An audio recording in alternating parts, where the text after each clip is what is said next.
That's my ID, Eileen Slattery. And I'm going to record my application 2, which is about rehabilitation of criminals after they are released from prison. Mostly material from Chapter 8. According to dictionary.com, rehabilitation means to reestablish the good reputation of a person, one's character or name, to restore formally to former capacity and standing, rank, rights, or privileges. Now, imprisonment is necessary in order to first confine and separate the criminal from the public. This is done for the safety of the victim and for the punishment of the criminal. The second reason there needs to be imprisonment is for the hopeful rehabilitation of the man or woman who is charged with the crime. The idea is to change their viewpoint, and this has been done successfully by more than a few people. However, the stigma that attaches itself to the man or woman who is now labeled an ex-con and should never be trusted follows them many times for the rest of their life and is one of the biggest reasons for the high rate of recidivism. Now, labeling theory, or as some call it, social reaction theory, espouses the idea that society responds to certain people in a negative fashion due to their history, even though their debt to society was fully paid. For example, a young man is incarcerated due to a drug charge. His case goes to trial. He's given 5 years in prison, and while he's there, the young man learns a skill that he wishes to pursue when he is released. And the day finally comes that he's allowed to go home and to start his new life. But he's turned away time after time by those who know about his history, by employers, by people that he knows as family, even by some of his friends.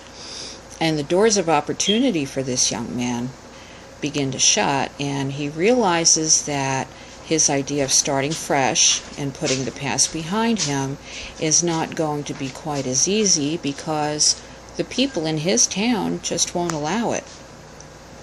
He's labeled an ex-con, and that has become who he is. In time, his frustration turns him into the person everyone is accusing him of being, and he gives up on the dreams he had.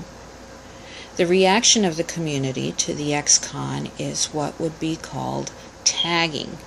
And tagging is a term that was coined by Frank Tannenbaum, who is mentioned in our textbook, Criminology Today, on page 191. Now, Tannenbaum speaks on the problem of how people have trouble relating to the criminal, even if the societal debt was paid for.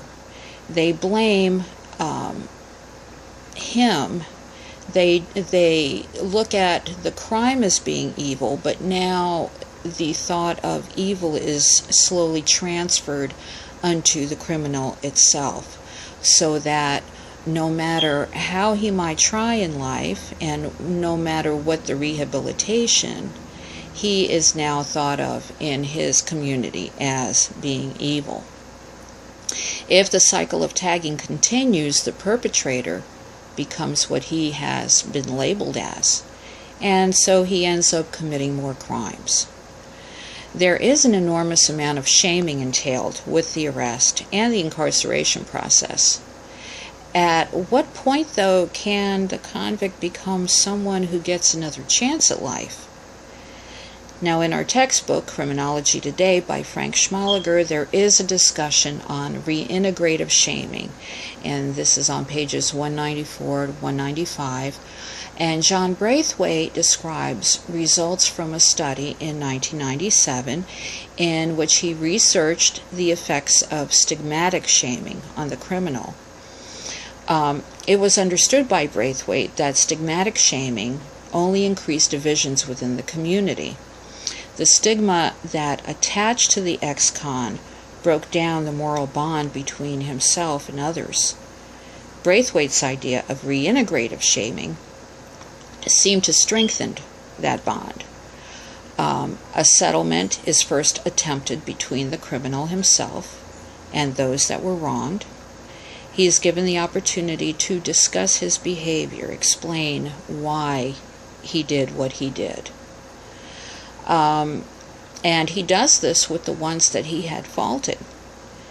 Then the idea is to apologize for what he had committed and also to offer restitution to the victims of the crime. Now, although according to our text there is only anecdotal proof that this type of thing works, that there is an effective program that uses this, the results do seem positive from those that have reported using it, not just from the side of law enforcement, but also from the criminals themselves. I don't believe this type of program is going to work for a serious criminal, people who have murdered for the thrill of it, people who have raped, people that molest children. Those types of people, I feel, really need to stay confined. There are many juveniles, though, that I feel could be helped with this type of confrontation. And going to court is a different experience than having to sit down and look into the eyes of the victim of your crime and actually speak to that person or persons and admit you're wrong and then ask for forgiveness.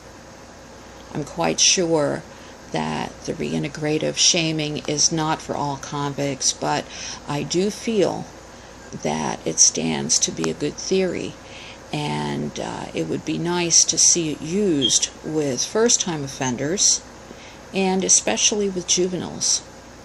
Thank you.